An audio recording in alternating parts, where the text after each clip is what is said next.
আসসালামু আলাইকুম ভিউয়াৰ্স প্ৰথমে এই ভিডিঅ'টো চাই লওক। মোৰ এই কাষতে মছজিদটো আছে, ইয়াতে সদায় 5 বাৰ তেওঁলোকে আজান দিয়ে। কিয় লাগে?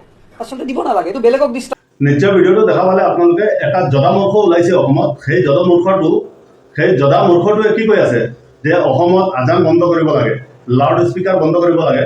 মই এই জদামূৰ্খটো কৈ আছো, তই কিয় তোৰ বাপেকৰো বাপেক আহিলে লাউড স্পীকাৰ বন্ধ কৰিব নোৱাৰিবি, কাৰণ এখন দেশ সংবিধানৰ ওপৰত ভিত্তি কৰি চলি আছে। তহঁতৰ কথাৰ ওপৰত নচলে এইখন দেশ। নাম্বাৰ 1। নাম্বাৰ 2, যেতিয়া তহঁতে যে বিহুৰ নামত কীৰ্তনৰ নামত গোটেই ৰাতি লাউড স্পীকাৰ ব্যৱহাৰ কৰা, তেতিয়াতো আমি কোনো মুছলমানে নকওঁ যে তহঁতৰ লাউড স্পীকাৰৰ কাৰণে আমাৰ অসুবিধা হৈ আছে। কিন্তু আমি নকওঁ কিহৰ কাৰণে জানে নেকি? এখন ধৰ্ম নিৰপেক্ষ দেশ, সংবিধানত লিখা আছে যে নিজে নিজৰ মন্তব্য ৰাখিব পাৰে, কোনো আন ধৰ্মক টাৰ্গেট কৰি কথা ক'ব নোৱাৰে। তহঁত দেখোন অন্ধভক্তক কেইটাই আমাৰ মুছলমানৰ বুকুৰত ইমান যে কামুৰি আছো, কি মুছলমানৰ পায়খানা কিটি ইমান মিঠা নেকি গেলা?